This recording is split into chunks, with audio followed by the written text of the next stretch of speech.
Направих дизайна на тениската, показах го пред хората и тук правя на Вирго един дизайн, нали, подарък е и направо ме заляха съобщения, дай да я купуваме. Аз нямам право да продам нещо такова съответно. Аз забелязах неговия проект, че няма бранд идентичност, това модерно словосъчетание. И му предложих да го направим, за да може да е по-лесно достъпно. С риск доста художници да ме посочат с пръст. Да, таланти, но много малко от таланта зависи това дали един художник е добър и дали е успял в това, което прави. Добре дошли в поредния епизод на TechOps подкаст. Аз съм Даниел Косов, това е Иван Ринков и днес сме ви поканили социална личност, която от известно време се занимава с дизайн, фриланс дизайн и илюстриране на книги. Здравейте! Днес при нас е Лилия и първо искаме да ти благодарим, че преди да участваш в нашия подкаст, да разкажеш малко за себе си с това, с което се занимаваш в момента, с което се занимавала преди. И като за начало, може ли да се представиш накратко коя си ти, да разкажеш малко за себе си? Здравейте! Много благодаря за поканата. На мен ми беше изключително приятна тя, тъй като ви гледам и ви слушам с удоволствие. Както вие споменахте, аз съм Лилия Кунева, фриланс, графичен дизайнер и илюстратор на печатни издания и книги, като акцентирам по-скоро в правенето на детски книжки или корици на малко по-смели автори. Супер! За тези неща ще поговорим малко по-нататък в подкаста. Първо, така както вървим във всеки един наш епизод, да ни разкажеш първо малко откъде си започнала, откъде си развила тази страст към дизайна. Примерно училище или нещо такова. Всичко започна много отдавна, наистина много отдавна. Буквално откакто се помня, много обичам да рисувам. И някак си бях сигурна, че някой ден това ще е моят поминък. Като има 2-3 конкретни случки в живота ми, които абсолютно са ми казали да, това е. Започнах буквално от детската градина. Първата учителка, която ме подкрепи, нали мога да я кажа, госпожа Здравкова. Да, това беше първия учител, който ме подкрепи, разбира се, родителите ми. След детската градина, училище, постоянно по конкурси, там госпожа Даскалова доста помага. И гимназия, хуманитарна гимназия по хуманитарна гимназия, да, по хуманитарни науки и изкуства. Като там бяха живопис и английски език и по-късно университета графичен дизайн. Всъщност, преди да стигнем до университета, нали, както ти каза, си била в хуманитарната, може да ми кажеш дали си ходила на някакви състезания или изложби, така да си представяш твоето изкуство? Първата самостоятелна изложба, която направих, беше в 6-ти клас. Била съм на доста конкурси, от които съм взимала награди по стечение на обстоятелствата или първи или трети. Почти нямам сребърни награди. Папката е толкова дебела, като тя е в повечето случаи от когато съм била малко по-малка, от по-скоро училищната възраст. Когато влязох в университета и започнах да работя с клиенти, наблегнах на това да имам добро портфолио, не толкова на конкурсите. И съм участвала съвсем колкото за акцент в 2-3 изложби. В случая ти се започнала като художник. Така предполагам, може би ще ни изпратиш някакви снимки или някакви твои картини, които можем да приложим в самия клип, да видят хората с какво се занимаваш. Добре, откъде дойде това точно към рисуването, да се впуснеш? Беше се случило следното нещо. Първо, нашите много ми купуваха списание Барбурино с маймунката, в която така прави забавни задачи, много красиво направено списание и аз оттам започнах да си пририсувам, дорисувам, оцветявам от самото списание. И един път, когато бях, може би 5-ти клас, да съм била наистина малка. Участвах в поредния конкурс. Аз малко участвах с идеята, че ще взема награда. Нали, някакси бях сигурна, че аз отивам, вземам наградата и стръгвам. Нали, това си беше някаква рутина. Обаче темата беше сватба. Бях направила една много хубава сватба. Пускам си рисунката винаги в последния момент, винаги в последния ден. Аз разбирах за конкурса предпоследния, правих я за един ден и я пусках последния ден. Изпращам си рисунката, минава седмица-две, отивам аз по стълбите търча да питам каква ми е наградата. Аз питам каква ми е наградата, не имам ли въобще награда. И моята учителка му поглежда с един тъжен поглед, дисквалифицирана си. И аз гледам като пилевка очища и се оказва, че листа ми е бил 2 см по-малък, отколкото трябва. И Беше много тъжно, не помня плаках или не, но някакси беше като първото падение. 2 седмици по-късно една дама, която се занимаваше с културната дейност във Варна, се свърза с родителите ми. Не знам дали покрай този случай или от някъде другаде, беше разбрала за мен. И всъщност 3 от моите картини беше взела, напечатала на малки картички и са в почти цяла Западна Европа. Още от тогава в Италия, Франция и Германия, ако не се лъжа. В случая тя ги продава без твое знание? Не, тя се свърза с нашите. Мисля, че бяха като реклама на България, понеже винаги съм изпадала в малко по-народни теми, да има носия, къщички, църкви. Така, личи откъде са. Да. Всъщност, нали, ти както каза, нали, че това всъщност се рисува от известно време. Към какво се насочил, нали, от към изобразителното изкуство? Защото, нали, има много различни видове рисуване. Примерно с бои, с молив или пък някакви подобни графичен дизайн. Аз лично минах през всичко, защото смятам, че точно чрез опита можем да разберем най-добре кое е нашето място. Опитала съм, може би, всеки един възможен материал, който има в книжарниците. И с времето просто се насочих така да се намеря стила. Още не смятам, че е абсолютно крайно намерен. Може би ще се развива цял живот. Добре. Супер. Една така... По-скоро един въпрос искам да ти задам. Според теб, рисуването талант ли е или всеки може да се научи да рисува? Сега, с риск доста художници да ме посочат с пръст. Да, таланти, но много малко от таланта зависи това дали един художник е добър и дали е успял в това, което прави, дали продава своите картини, дали ги разпространява успешно. Мисля, че до голяма степен е труда и лично съм била свидетел хора, които не могат откровенно и не се справят с много труд, как надминават колегите си, това беше в университета и просто стават на челните места с труд. Значи не е само талант. Да. Добре, да преминем малко по-напред. Кога започна реално да се занимаваш с графичен дизайн? С графичен дизайн започнах да се занимавам първи курс. В първия ден, в който стъпих в университета, аз тогава разбрах какво точно означава. Понеже мисля, че при кандидатстванията пак не бях разбрала какво точно представлява тази специалност. Ама някак си ми звучеше, рисуване, компютър, нещо модерно. Дай да опитам. Нали? Не мисля, че бях особено конкретно насочена, но с времето разбрах, че е за мен. Графичният дизайн започнах да работя едва завършвайки първи курс. Още не бях завършила първата си година и започнах да работя. Доста ентусиазирано започнах, наистина, и с голямо желание. Всяко едно нещо правих. Не съм спала по 2 нощи, за да правя някои задачи в университета. Но искрено ми беше много интересно. И може би почти естествено беше това за мен, аз да започна да го работя толкова рано. В един момент стана така, че с клиенти бях правила неща, за които в университета още не бяхме говорили, примерно година-две след като аз съм ги вършила за клиенти, десетки пъти примерно, и преподаватели влиза и казва: днес ще правим си какво. И аз чувствам толкова спокойна и ми е толкова удобно и само чакам да науча новите неща, които да си приложа за следващите клиенти. И мисля, че беше полезно. Всъщност това се случва, нали, в началото на университета, къде си намерила първата си работа, или това не е първата работа, която е свързана с изобразително изкуство? Беше първата работа, наистина. Добре, а реално в кой университет беше? В Великотърновски университет при доцент Пеню Пенев, лека му пръст. С каква специалност? Графичен дизайн. А реално ти оттам съвсем се запалила? Да. Добре, супер. Има ли някакви по-специфични неща, които можеш да ни разкажеш за университета, някакви истории, или някакви случки, които си преживяла там, преди изобщо да започнем да говорим за работата и за клиенти като цяло? Значи в момента, в който чуя думата университет, аз се сещам за десетки весели случки. Особено в моята малка биография, те заемат доста голяма част.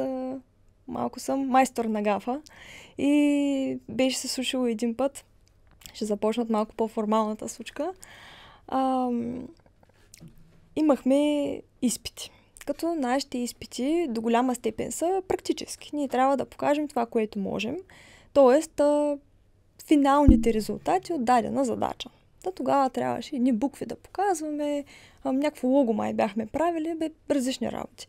Но понякога в организацията на университета не знам дали липсва комуникация или това е някакъв търсен ефект, но се случва да имаме 2 или 3 изпита в един ден. Или 2 или 3 конференса в един ден.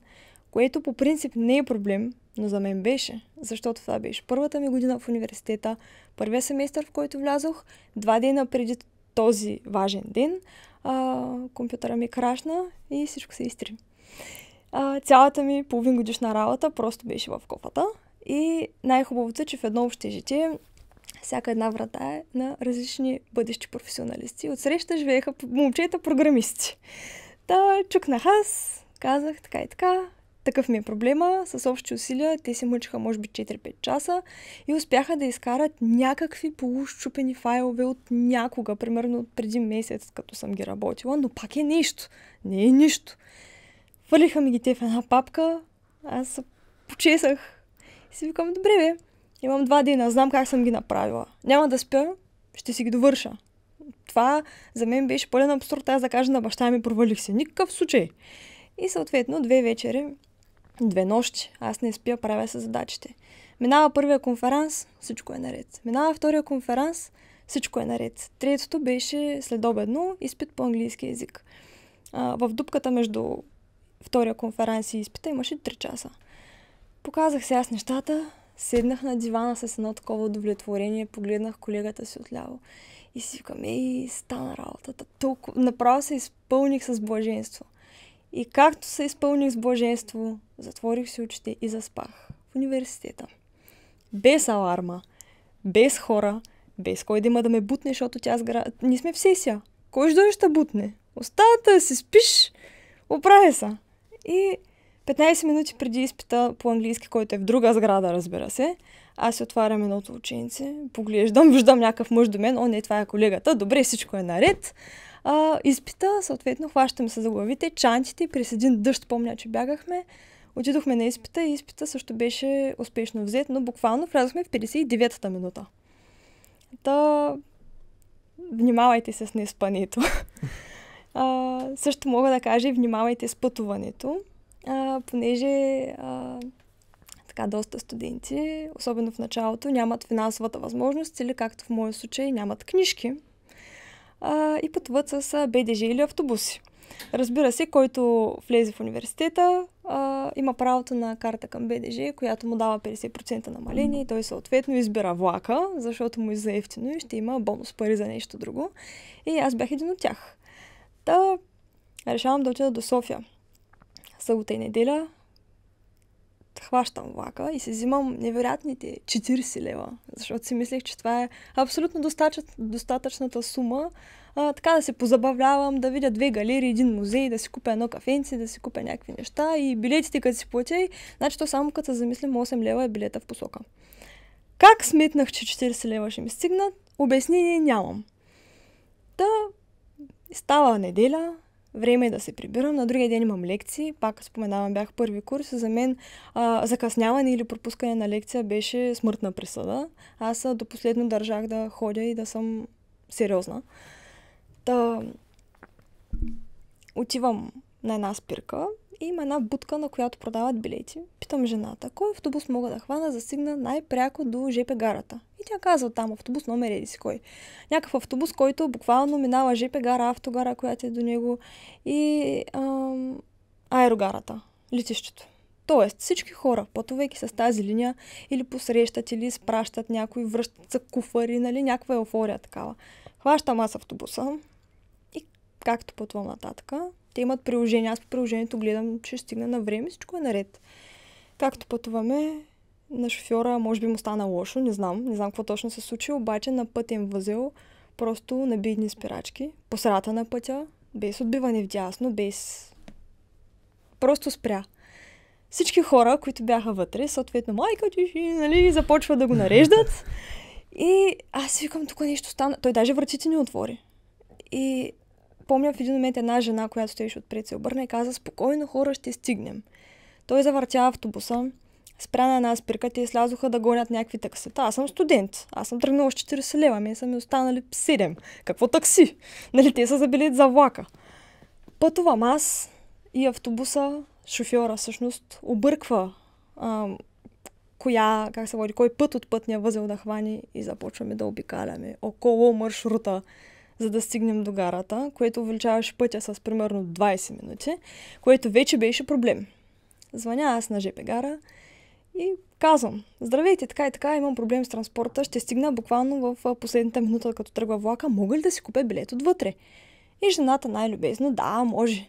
Просто ще е малко по-скъп. Няма проблем. Как ще няма проблем? Аз реално имам точни пари за билета. По принцип е проблем, но важното е да се каша. Стига автобуса, 59-та минута, аз бягам, най-настървеното бягане в света. Отивам, гарата е празна. Един мъж от жандармерията ме поглежда и казва: охо, той влака тръгна. Добре, бе, кажи ми. БДЖ закъснява всеки път. Как точно този път реши да тръгне 2 минути по-рано?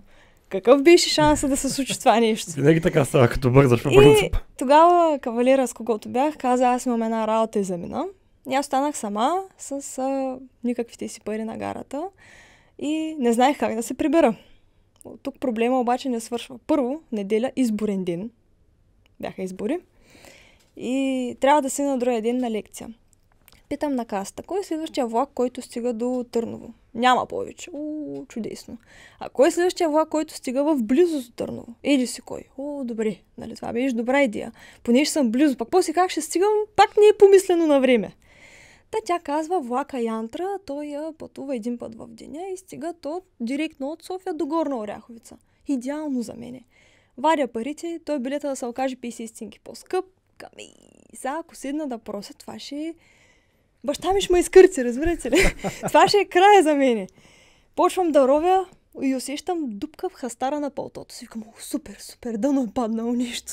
И ровя вътре, ровя и всъщност изпадат 2 лева. Това беше песен за мен, радост. Варя аз парите, плащам билета, купих си едни солети, направо бях цар на ситуацията. Купувам аз билета за влака, обаче се сещам аз как ще стигна от Горна Оряховица до Търново. То ще е посред нощите вече, нали, ще е никакво. Звъня на един колега, който има възможност така евентуално да ми помогне, и той: чакай, че бързам да гласувам, и затвори. Викам: звъни след половин час. Викам: какво стана, Марто? Спуках гума. Викам: стига, бе. И аз викам: какво да правя сега? Се качвам ли на влака? Какъв е плана? И той вика: качвай се. Качвам се, аз пътувам някъде до Своге съм, баща ми звъни. Ступор. Сега тук вече е проблем. Казвам: аз съм в Своге, как може, там се кара от среща. Стигам аз до Горна Оряховица, гарата празна. Посред нощите едно циганче с воден пистолет ма стреля. Викам: сега то после няма на къде да стане, и вече ми е смешно. Едно циганче ме стреля, един мъж на средна възраст приближава плавно до мен. Искате ли да ходим заедно до Търново? И аз: аз съм в друга посока, нали? Почвам там да въртя очи. И в този момент спира едно лъскаво червено Пежо кабрио в студеното пред гарата. Една ръка се протяга и ми казва: айде. Искам, то няма наистина няма на къде после да става, отивам. Просто поемам риска, отивам и гледам моя приятел, намерил една негова приятелка с кола от не знам си къде, всъщност ме взеха и ме закараха жива и здрава до общежитието, но пак накосам. С кабриото през зимата. Беше много яко. Да. Това наистина доста интересна история, нали, как го разказа, така и описателна и всичко. Не, то като си го преживял. А то всъщност всичко това идва от това, че всъщност е било все едно страх или притеснение, нали, да ни изтървиш някаква лекция. Това ли е било цялото нещо? Да, Лилия сериозната. И понеже съм много сериозна, приброих цели 40 лева без да мисля. Това, което искам да питам е, нали, както ние знаем какви са стереотипите за университети тук във Варна, нали, техническия, икономическия, така. Може да кажеш какъв е стереотипа за твой университет? В смисъл, какво представляват самия той? Мненията за него са много смесени. Мненията и на мои колеги за университета са много смесени. Аз считам, че ако един студент има желание да научи това, за което е учишъл, и има късмета да се падне при добри преподаватели, ще го направи. Ще се стане професионалист и няма да има никакъв проблем. Мисля, че всичко друго са оправдания. Тогава искам да питам от гледна точка на друго нещо, защото хората по принцип, когато решават да учат извън града, в който са родени, избират някакъв университет, който са смятали, че е най-добрия. Това ли е най-добрият университет според тебе, който е за изкуство и подобни неща? По принцип в България май няма много избор. Да, обаче в България. В България аз не бих казал, че нито един университет е най-добрият избор. И пак ще се върна на това, което казах преди малко, зависи от личната нагласа. Бях гледала Академията в София, бях гледала и Нов български, и Свободен, там където има моята специалност. Аз си го избрах заради това, че ще опитам да живея сама на ново място. Университетът е държавен. Всички знаят колко е огромна разликата между частен и държавен университет. Отделно, като пълен отличник, аз имам субсидии от държавата, които покриват част от образованието ми и получавам стипендии, което в един частен университет е малко по-различно като условия. И малко по това си го избрах. Когато отидох за първи път там, бяха много любезни с мен. Това ми направи силно впечатление. Хора балканци. От портиера на вратата до последния човек, който ти казва довиждане. Всеки беше изключително любезен с едно момиче на 18, което просто кандидатства. Те даже нямат гаранция, аз ще избера ли това място, ще кандидатствам ли там, просто ходя на консултации. Никой не знае с каква съм, но се държаха много добре с мен, наистина. Сега, нали, както разказа за тази история, може да ми кажеш вече за нещата, които са случили в университета. В смисъл, учила си там и са ти карали да пишеш курсови работи и подобни. Обаче има ли така извън класни дейности, като и състезания или пък конференции, в които е имал възможност да отидеш? При нас разликата е, че боравим с визуални средства. Почти не съм писала курсови работи. Наистина доста малко от разработките ми са текстови разработени, наистина. Те са изображения или компилация от изображения или група от изображения, които спомагат дадена цел. Университета предлага различни допълнителни, не знам как се води, допълнителни курсове, часове, но там е много отворено пространството при нас. Ние сме факултет по рисуване. Аз ако поискам, мога да вляза в лекцията на някой от втори курс или на някой от трети курс, в коренно различна специалност, в предмет, който го няма в програмата. Никой няма да ми посочи вратата и да каже излез. Аз ако искам да видя някакъв процес, да стана част от него, няма проблем.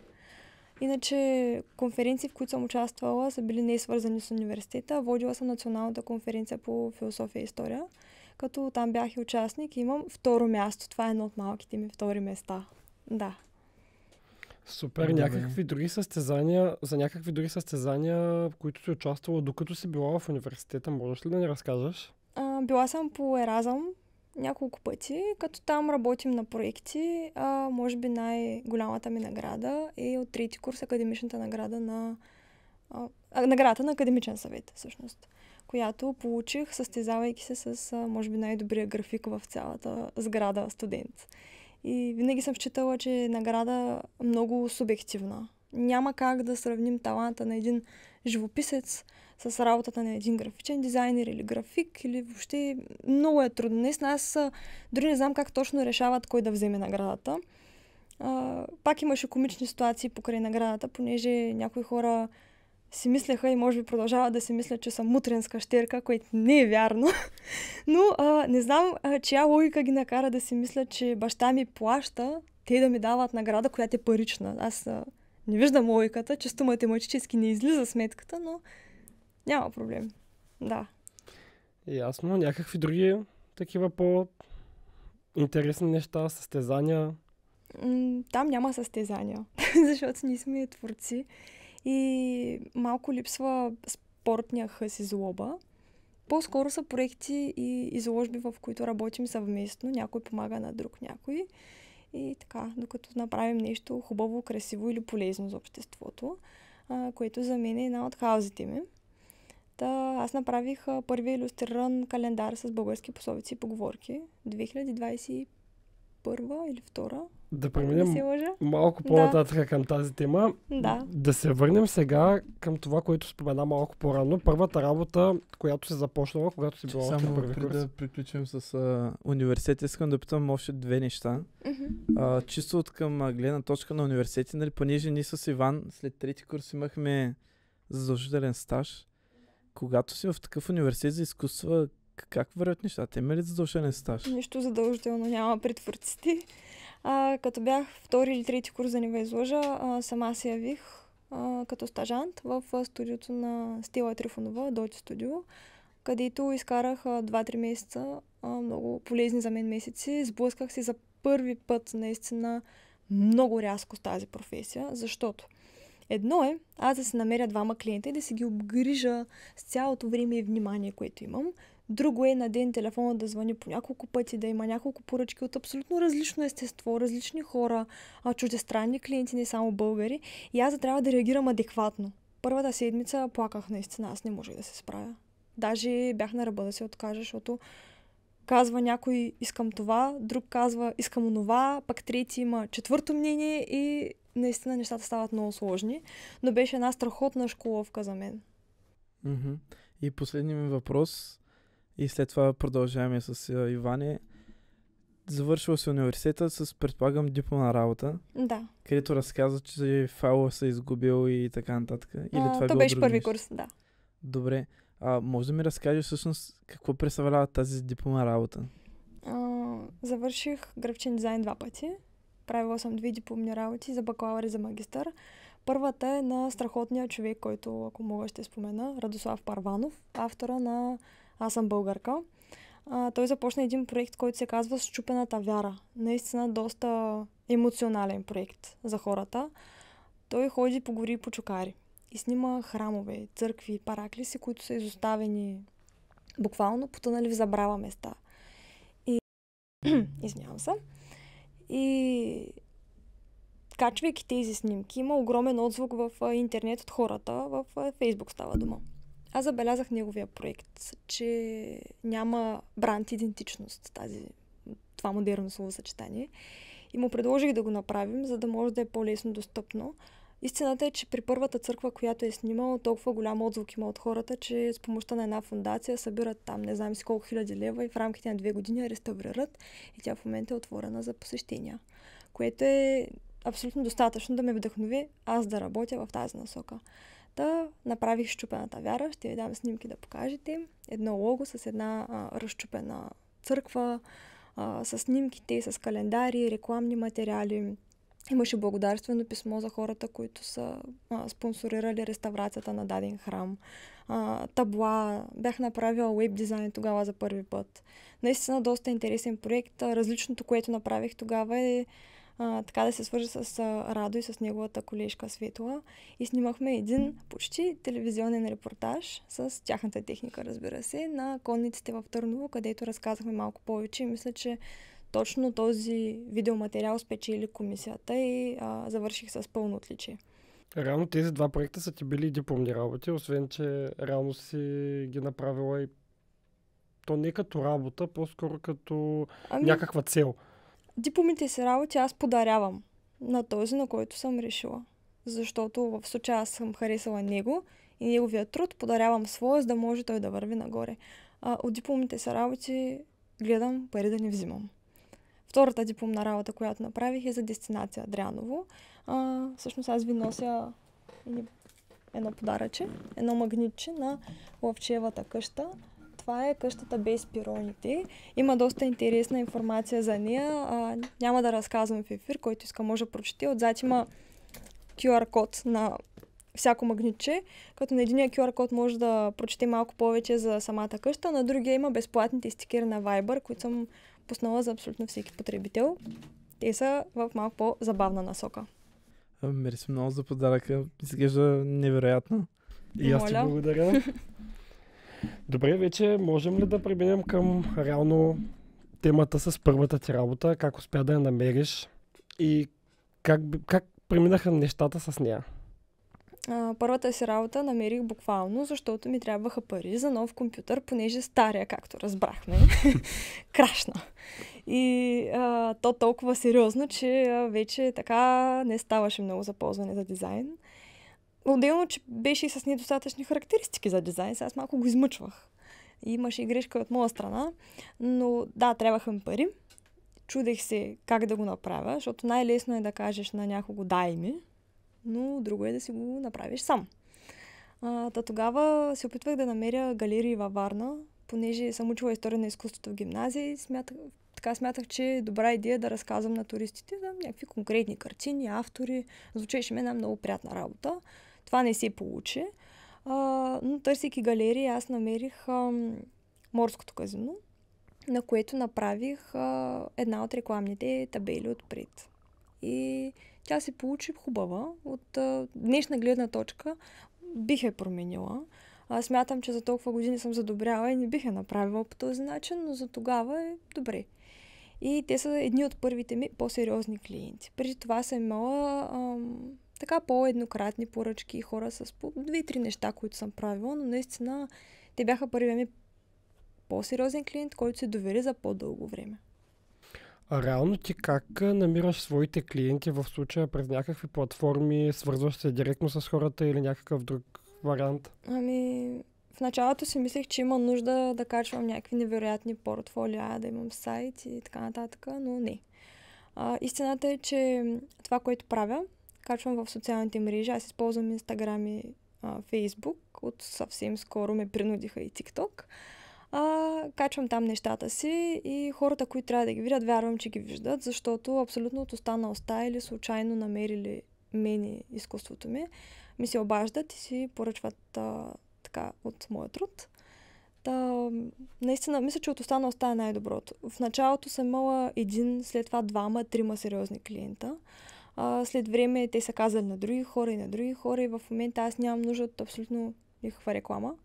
Просто хората са ми се обаждат, което за мен е най-голямата награда. Може би съм доказала това, което мога. А реално изпробвала ли си някакви фриланс платформи, Fiverr, Upwork или нещо подобно? Никога. Иначе, да, фрилансър съм, но ме няма в нито една платформа.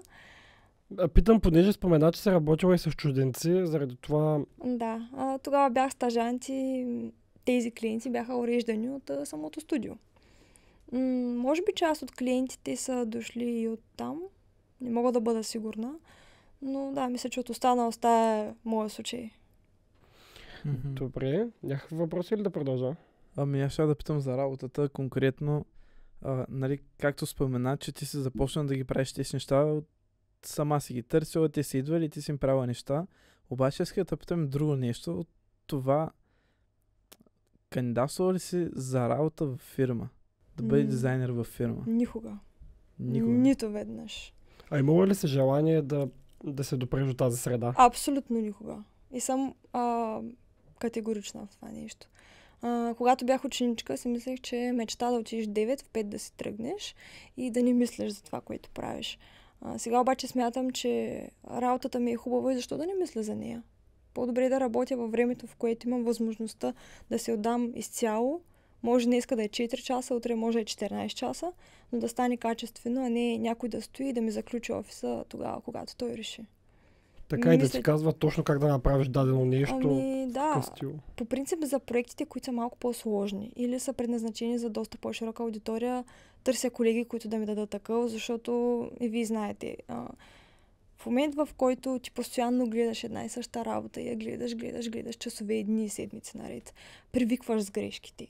И намирането на колега, който да каже, тук не е добре, това смени, това промени, е чудесно. И мисля, че е много полезно. Колеги, търсете си, художници, търсете си едни други. Не е лошо това.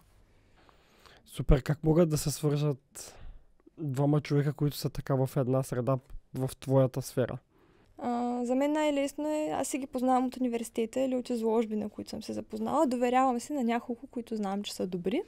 А другия метод, който смятам, че пак е удачен, хванете някой случайен човек от семейството, от приятелския ви кръг, който не разбира от дизайн, задължително да не разбира нищо. И го питайте какво виждаш. Или харесва ли ти това? Красиво ли е? Такива простички въпроси. Дето един човек, ако мине и го види на билборд това нещо, какво би си помислил? Ама че тъпа реклама, това е интересно, или пък ще го подмине без да го види. Така едно мнение от един нормален човек. Супер. Вече като става дума, нали, за по-големи проекти, нали, както се казва, за по-сложните, питаш хора, нали, да ти дадат мнение и подобно. Обаче случва ли се да работиш в екип върху някакъв проект? Малко пъти. Защото не знам до каква степен аз съм най-удачният човек за работа в екип. Нещата, които изработихме покрай поговорките, аз там съм съосновател заедно с Тила Трифонова, ги правим заедно. И заедно движим нещата. Аз мисля, че умея да се съгласявам с по-добрите от моите идеи. Нали, тук няма проблем. Но в самата изработка, особено когато става дума за нещо творческо, някак си предпочитам аз да си го пипна и да си мина през него. Дори някой друг да го е правил или да го прави с мен, винаги последния поглед искам да е моя. За да съм сигурна, че няма проблем. Въпреки това, често се случва да има грешки, но поправят се. Добре, да преминем към една така малко по-технологична гледна точка. С какви софтуери си запозната, какви софтуери използваш най-често в твоята работа? Пакета на Adobe, Photoshop за векторни изображения, Illustrator и съответно поддръжните им програми.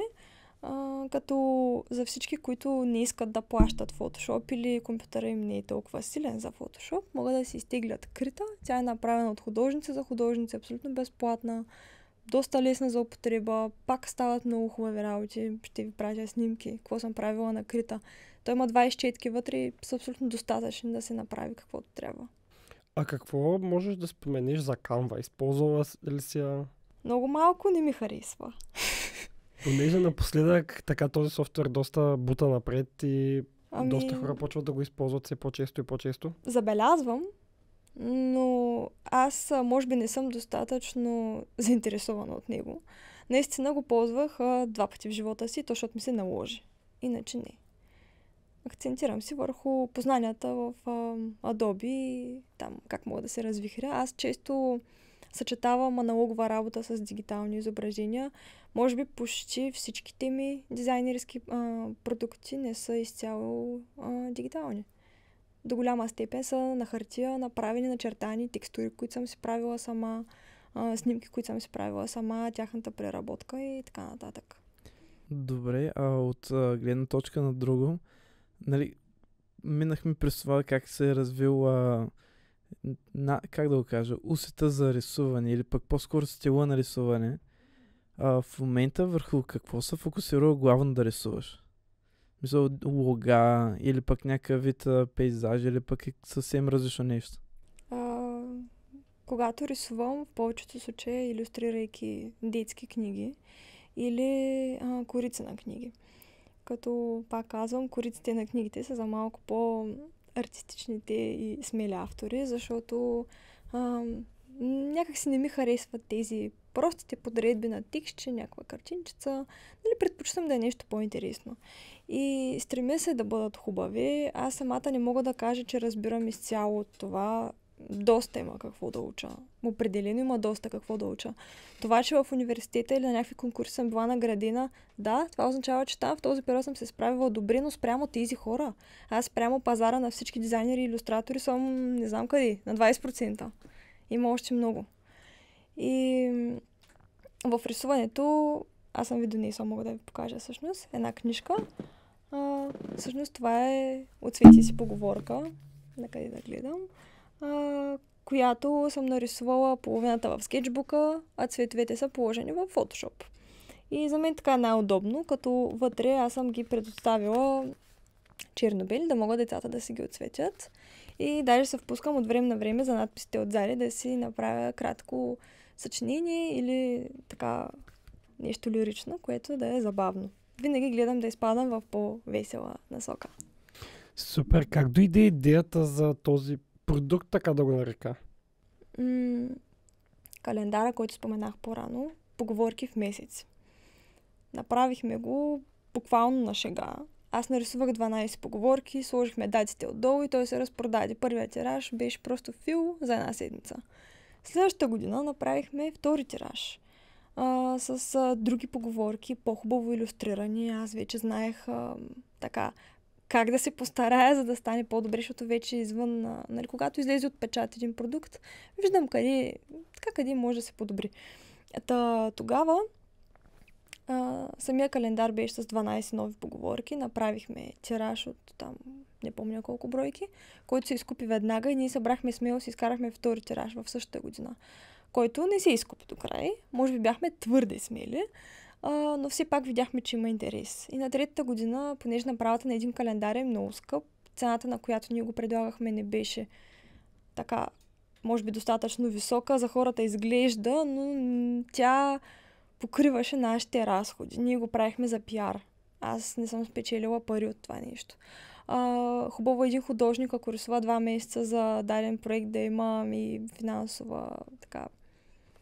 финансовата част да е добре, защото трябва да се храним от нещо.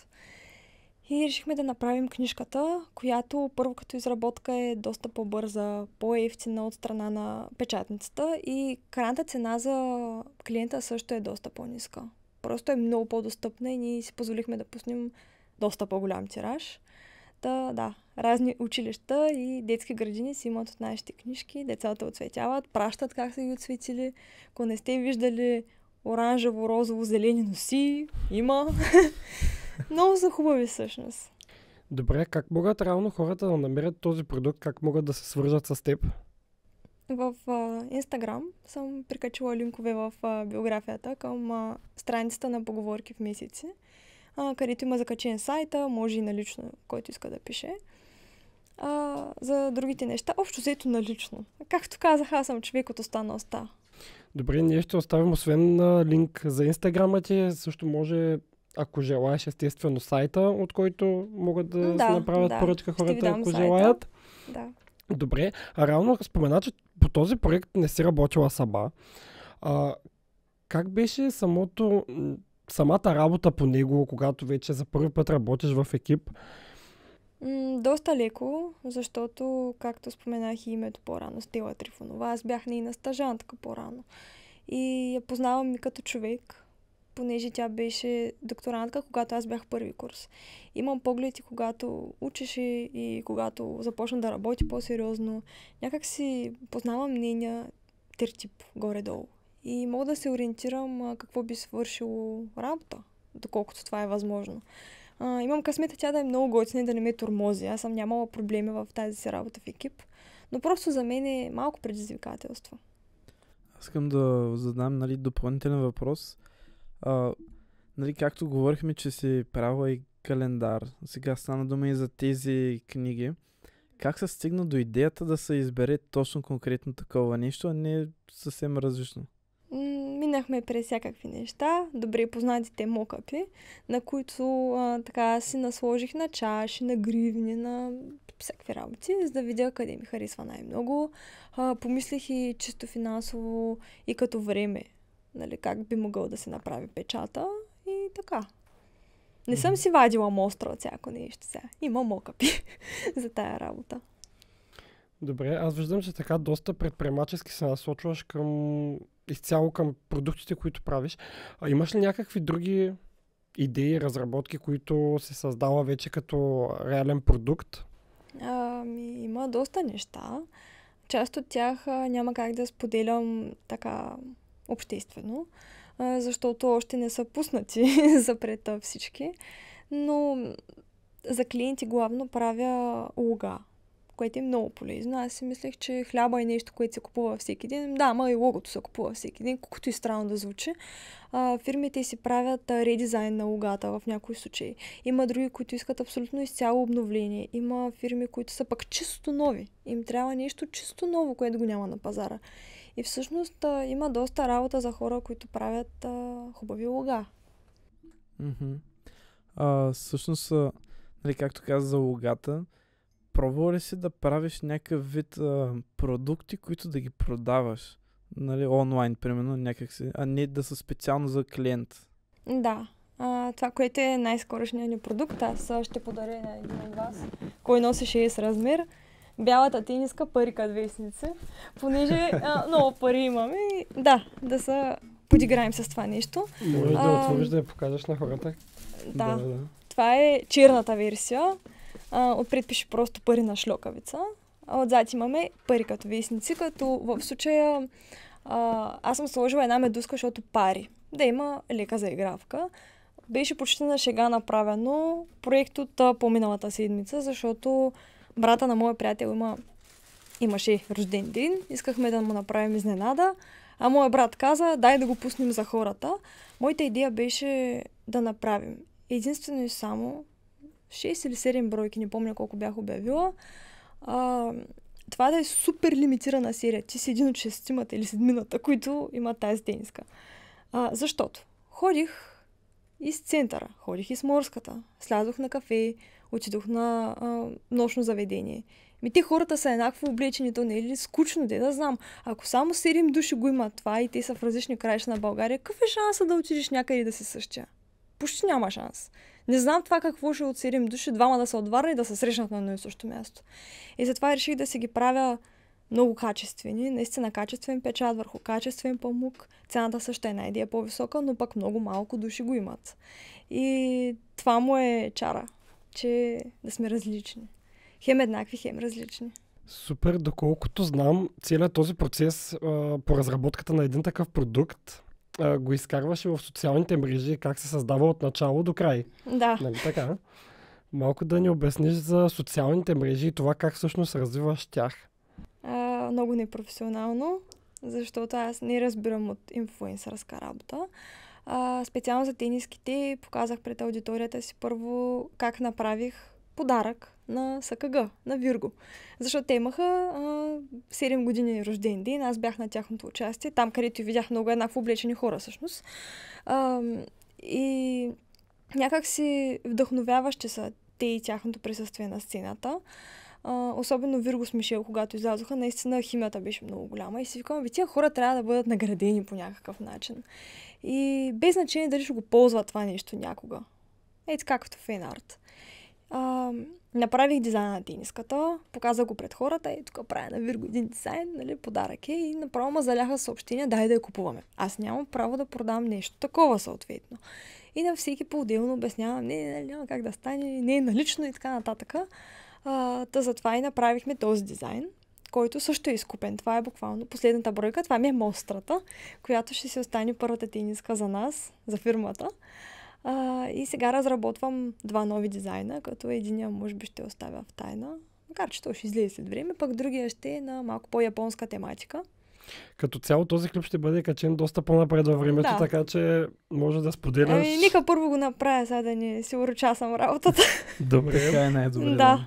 Добре, спомена, че си направила този дизайн за Вирго. Мислила ли си да се свържеш с него? Да, се свързах с тях, да. Те... не знам как точно са реагирали, защото сега комуникирахме в писмена форма, но може би им хареса, защото едно така момче от екипа им се поръча. Всъщност едната тениска е негова, но негова от този модел. Както споменах, другите не се продават. Те го взеха, казаха, че ще обсъдят, но вече в техните ръце и дали ще бъде пуснато за широката аудитория, наистина не мога да кажа. По-скоро не. Те имат малко по-различна линия на дизайн, но е така един добър опит. Добре. Пък и защо не е реално нещо по-разчупено винаги? Значи Вирго, ако искаш. Да. Добре, аз исках да те питам и това, нали, както вече стана дума, че правиш дизайн за Вирго. Правила си други неща. Имаш ли точна цел, някакви потенциални бъдещи клиенти, към които се насочва или в момента говориш да пробваш да направиш някаква колаборация с тях или пък някакъв продукт специално за тях? За мен е интересно да правя колаборации. Стремя се към това наистина да работя с някого, а не за някого. Мисля, че е по-добрия вариант. В годините съм работила за много и различни хора. Когато бях стажантка, работих за Фики Стораро. Той даже не знае. Но бях правила един стикер за негов клип. Да. Мисля, че е хубаво човек да приема различни проекти, да се забавлява като ги прави. То в един момент излиза пътя точно на къде. Така. Пътя сам си посочва. Mm-hmm. Ясно. Добре, да преминем пак по-скоро вече към социалните мрежи, понеже Ти спомена, че така пазарът е принудил да се направиш и TikTok, да почнеш да го развиваш. Как започна от начало? Имаше ли някакъв такъв бум в гледанията? То не беше пазара, беше брат ми, който каза, не може като някаква леля тук да очакваш някакви неща. И малко така ми бута в силите няколко месеца. Аз викам, там колко му е. Реших, че със сигурност искам да е нещо, което да е полезно, поне за един човек. Това беше първоначалната цел. Като в началото реших да разкажа малко повече за университета, как се кандидатства, полезни съвети, когато влезем в университета, как да действаме, нали, някакви такива стратегии. И малко от работата на дизайнера. Какви пари той отделя за консумативи, примерно, или колко време отнема за изработката на дадено нещо, за да може хората да се развличат с това. И хем развлечение, хем тук-там се появява някой клиент. Мисля, че първия случай беше, в който направих обложка за песен за Тино, който пак правеше концерт на Ментол. Аз така като дойда във Варна и някакви хора правят концерти, аз им подарявам разни работи. Реших да го снимам за пред аудиторията. Всъщност се хареса това нещо и отдолу един човек каза, така ли? И си поръча обложка. Ето го. Клиент, който е съвсем случайно попаднал, трябва му това нещо и си го поръчва от мен. Всъщност, вече, нали, както си на 3 социални платформи, правиш ли активно някакъв вид маркетинг, за да привличаш повече клиенти или главно обзето представяш твой продукт или твоето изкуство? Аз да си призная от маркетинг не разбирам. Просто по-скоро представям това, което правя. Ако някой го види и го хареса, пък и го оцени, чудесно. Аз не държа. Пак смятам, че който трябва да го види, ще го види. Добре, в случая как вървят тези социални мрежи, които развържат? Защото доколкото знам, ти имаш доста последователи. Последователи не знам, но хората обичат да са зрители. Мисля, че най-големия ми видеото с най-много гледане имаше 220 хиляди в Инстаграм, в TikTok е с 150, но това пак не говори колко е добър професионалиста. По-скоро конкретното нещо е било интересно на конкретни хора в началото. Алгоритъма го е бутнал и са го видяли много повече. Аз не смятам, че това са двете най-успешни видеа, даже напротив. Малко маят, че точно те са станали известни, има по-хубави. Които стоят в сянка, просто хора, гледайте ги тях. Алгоритъма бутна това, което там съм се старала повече. Да. Понеже твоето съдържание е така доста шарено в социалните мрежи, мислиш ли да започнеш да се занимаваш с така тази скоро нашумяла дума и инфлуенсър? Бих, но с определени условия. И то мен лично много ме дразнят инфлуенсъри, които застават пред камерата, правят една снимка с едно кремче и казват, това е най-уникалният крем на света. По-хубав крем не сте виждали. След 2 седмици качват снимка с друго кремче. Това е най-уникалният крем, такъв крем не сте виждали. Извинявай обаче, аз, като клиент, като потребител, как да разбера този крем толкова ли уникален, като ти каза, че е уникален и този, и на другата марка, но се снима до крема. Ти не се снима как си слагаш крема. Пък има случаи, в които слагат крема, ма ние не знаем дали реално тя маже точно този крем. И малко ми едно такова шано, тая любима моя дума. И смятам, че бих приела предложението на конкретни фирми и брандове, ако наистина харесвам това, което те предлагат. И макар, че няма как да докажа мажа ли го това нещо или не, хората, ако се доверят и го купят или го опитат, или поне го видят, да не е било за нищо. Тоест да има добавена стойност към потребителите. Наистина надявам се така по този начин. Не бих приела кой да е. Макар, че добри пари се вадят, мен една инфлуенсърка ми беше поискала 500 лева за едно стори, когато правих календарите за една снимка, което е... Аз не мога да си представя такива пари да взема за една снимка. Сега да бъдем честни. Добре. Аз имам малко технологичен въпрос. Ти имаш ли? Давай. Както хващаме темата за изкуствен интелект с повечето гости, искам да питам подобен въпрос от тебе. До каква степен го използваш изкуствен интелект? Нали, под формата на ChatGPT или пък Midjourney, който генерира изображения и подобни неща? Midjourney много не ми хареса. Ако трябва да бъда честна, платих само за 1 месец и го изоставих. Просто не е моето. Доста хора го използват. Може би аз съм била куца и не съм изписала промптовете както трябва, но някак си не достигнах до това ниво на любвеобилност с Midjourney. Не се разбрахме с него. Смятам, че в дизайна изкуственият интелект е полезен до тогава, до когато помага на дизайнера, не когато измисля работата му. Примерно, с изкуствен интелект мога да премахна фон. С изкуствен интелект мога да селектирам нещо. С изкуствен интелект мога да добавя фон, който ми трябва. Примерно, искам точно такова синьо небе. Но не и да кажа, направи ми такова съчетано с онакова, с зелено и с еди си какво. Не мисля, че е много правилно. Някак си малко ми се бият морала с... Не го правя. Наистина не го правя. Гледам да не го правя. Аз се опитам да гледам точка на това, защото когато напишеш някакъв текст, който се върти в главата, обаче го пратиш на изкуствен интелект, той ти генерира съвсем различно нещо, което може да не сетива и до някаква степен може ли това нещо да те вдъхнови? Да направиш ти съвсем още по-хубаво това, което си представила до сега? Мисля, че да. Имала съм такива случаи. Пробвала съм различни сайтове и, както споменах, и Midjourney съм тествала. Пиша си да видя какво ще излезе.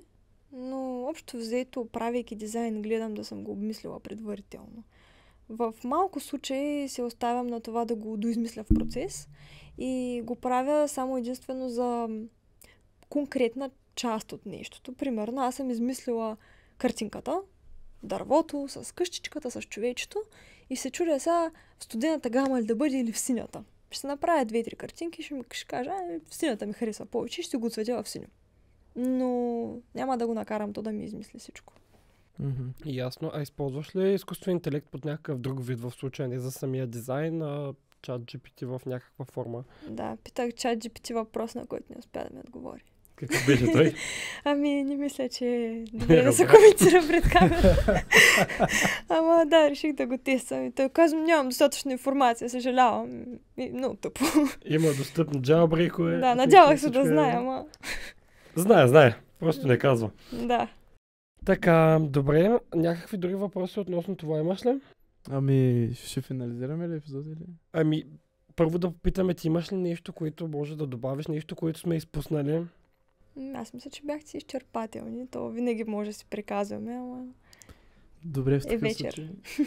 Да знам моя редовен въпрос, който е, ако започваш от нулата, искаш да започнеш работа в това, което работиш ти като фриланс дизайнер, дали с графичен дизайн или нещо друго. Да. Обаче нямаш опит, нямаш и приятели, нямаш връзки никакви. Може да ми кажеш начин, по който можеш да стигнеш от нулата до това, което си в момента? Много добър метод. Страхотен метод, който често хората забравят. Отидете до книжарницата и си купете книга, свързана с това, което харесвате. Много е просто. Наистина е много просто. Една книга може да е на друг дизайнер или друг художник, на който се възхищаваме. Да видим той какво прави, как го е направил, да разгледаме неговата работа. Ние сме визуални комуникатори. Да видим къде, кой цвят е сложил, какво чувство носи този цвят. Ето това е малка и начална информация, която имаме. След това може да отим на изложба. На изложба да сме се запознали с двама, ще се запознаем, колкото и да сме интровертни. И така малко по малко. Но мисля, че една книга хубава е страхотно начало. Аз до момента постоянно си купувам книги. Признавам се, че не всичко съм прочела, но може би влагам годишно близо 1000 лева само за книги. Това е много хубаво. И само да спомена, че книгите на художниците, понеже са цветни и вътре навсякъде пълноцветни картинки, са по-скъпи. Но да. Мен ми хрумна един въпрос. Понеже спомена по-рано, че си правила и уеб дизайн. Да. Мислила ли си да се развиваш някога в тази насока, да станеш дизайнер в IT средите? Би могло, но не знам дали ми липсва смелост или ми липсва клиента, който толкова да ме вдъхнови, че да искам да започна да го правя само това. Не го отричам. Може и да стане, но за момента по-скоро не. Супер. Добре. Като за финал, имаш ли нещо, с което можеш да се обърнеш към зрителите ни, като мотивация или нещо друго? Това, което мога да им кажа, не знам на каква възраст са, Но, на всякаква, да. Правете нещата, които харесвате. Ходете на събитията, които ви доставят удоволствие, които ви карат да се вълнувате. Вълнението, чувството, емоцията, това са нещата, които ни държат така мисълта към конкретно нещо. Защо Мона Лиза е толкова известна? Защото носи някаква емоция. И всеки един човек знае Мона Лиза, всеки един знае кой е нарисувал. Смятам, че не трябва да се отказвате от нещата, които харесвате, дори да не става в началото. Не е проблем, то ще стане. Просто трябва труд. В началото и на мен не ми се получаваше. Не мисля, че в момента някои неща ми се получават. Аз гледам да говоря доста уверено, но в интерес на истината аз съм не особено уверена в неща, които не съм правила. И гледам да не личи пред хората. Нали се едно, аз съм най-големия професионалист, но не. Всеки се учи, учим се цял живот, постоянно се развиваме. Ето го, сега този изкуствен интелект откъде ми дойде да ме дразни само. Ама да, трябва и него да приемем. Така че работете, учете, четете книги, смятам, че е важно и обичайте това, което правите. Супер обращение. Линкове към социалните мрежи на Лилия, както и всички нейни продукти, които искат да бъдат предоставени към вас, ще бъдат долу в описанието. Също така, не забравяйте да харесате клипа и да коментирате коя е вашата част, която ви харесва най-много. Абонирайте се към канала, натиснете камбанката да излезат известията, когато качим нов епизод и... Също, ако искате да участвате в наш клип, има линк долу в описанието, който е към форма, която може да попълните. Ние ще я проверим, гледаме абсолютно всяка една кандидатура и ако имате да кажете нещо като някакво мнение или нещо, което искате да бъде чуто, може да участвате при нас и да го осъществите. Бъдете топ!